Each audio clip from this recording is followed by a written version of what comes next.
இன்னைக்கு நம்ம பார்க்க போற வசனம் உபாகமம் 28வது அதிகாரம் 1 முதல் 10 முடிய உள்ள வசனங்கள்.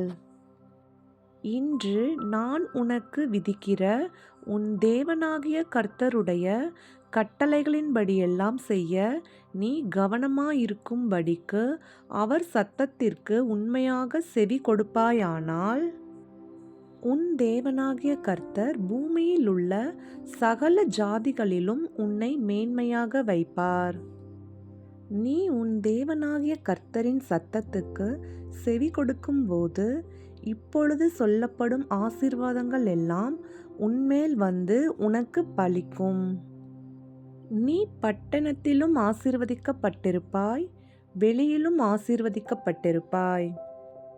உன் கர்ப்பத்தின் கனியும் உன் நிலத்தின் கனியும் உன் மாடுகளின் பெருக்கமும் உன் ஆடுகளின் மந்தைகளுமாகிய உன் மிருக ஜீவன்களின் பலனும் ஆசீர்வதிக்கப்பட்டிருக்கும். உன் கூடையும் மா பிசைகிற உன் தொட்டியும் ஆசீர்வதிக்கப்பட்டிருக்கும்.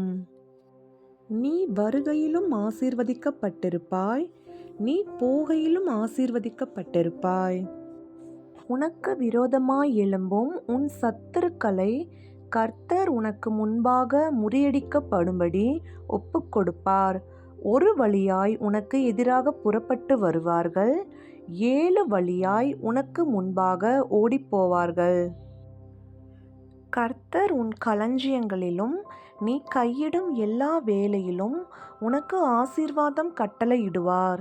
உன் தேவனாகிய கர்த்தர் உனக்கு கொடுக்கும் தேசத்திலே உன்னை ஆசீர்வதிப்பார்.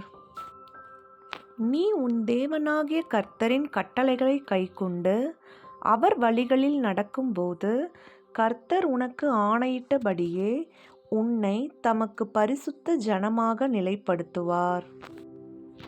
அப்பொழுது கர்த்தருடைய நாமம் உனக்கு தரிக்கப்பட்டது என்று பூமியின் ஜனங்கள் எல்லாம் கண்டு உனக்கு பயப்படுவார்கள். ஆமென்.